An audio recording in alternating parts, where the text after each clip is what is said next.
মমতা ব্যানার্জি বলছে যে মৃত্যু কুম্ভ এই নিয়ে রাজনৈতিক চর্চা একটু ছেড়ে দেন।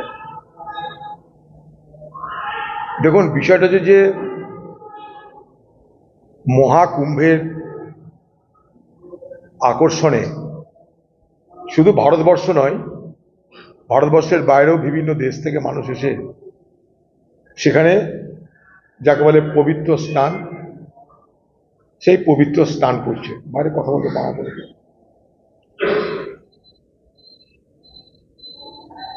সেখানে এর মধ্যেই বলছে প্রায় 53-54 কোটি মানুষ স্নান করে ফেলেছে।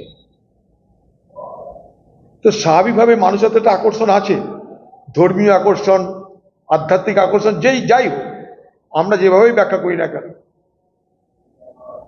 তো সেই আকর্ষণে মানুষ সেখানটায় যাচ্ছে, পুণ্য স্নান করছে। আমি এটাকে কখনো তির্যক করতে পারি না।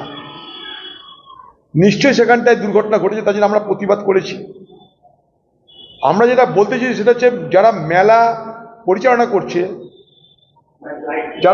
পরিচালনা করছে এটা তাদের ব্যর্থতা, তার জন্য মানুষের মৃত্যু হয়েছে।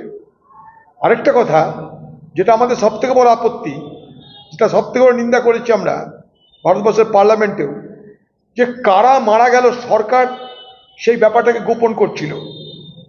সেই ব্যাপারটাকে সরকার মানুষের যে কানে যাতে না পৌঁছায়, মানুষ যাতে জানতে না পারে, তার জন্য চেষ্টা ত্রুটি রাখছিল না। আমাদের প্রতিবাদটা এই জায়গাটাই, মানুষের আবেগ নিয়ে কোনো প্রতিবাদ নেই। মানুষ ধর্মের টানে যাচ্ছে, তা নিয়ে আমাদের কিছু বলার নেই। সেখানটায় 54 কোটি মানুষের স্নান হয়ে গেল, যা পৃথিবীতে কোথাও হয়নি কোনোদিন।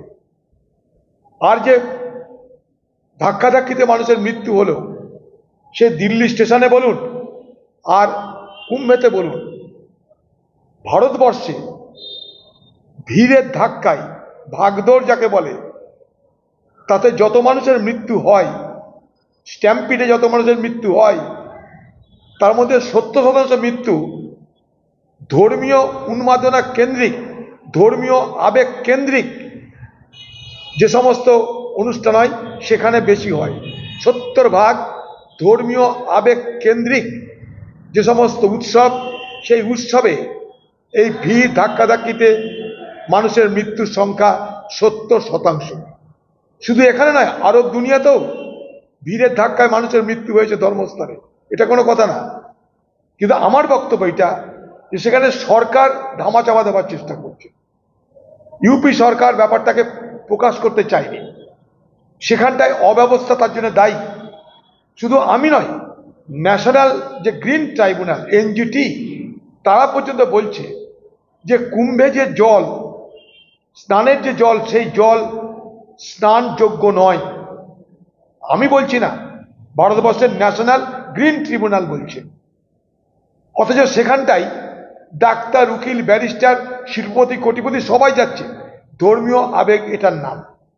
সেই ধর্মীয় আবেগে মানুষ কুম্ভমুখী হয়ে গেছে। সেটাকে আমি মরণ কুম্ভ বলে মানুষের ধর্মীয় ভাবাবেগকে আমি আঘাত করতে পারি না। এটা হচ্ছে আমার বক্তব্য। এটা কোনো পক্ষে বিপক্ষে নয়, মানুষের ধর্মীয় আবেগকে সম্মান আমরা দিয়ে থাকি। কিন্তু যারা পরিচালনা করছে, সেই পরিচালনা যারা করেছে, সেই সরকারের সেই সমস্ত দপ্তরের ব্যর্থতার কারণে, অব্যবস্থার কারণে এত মানুষের মৃত্যু হয়েছে। এই যে জগন্নাথ মন্দির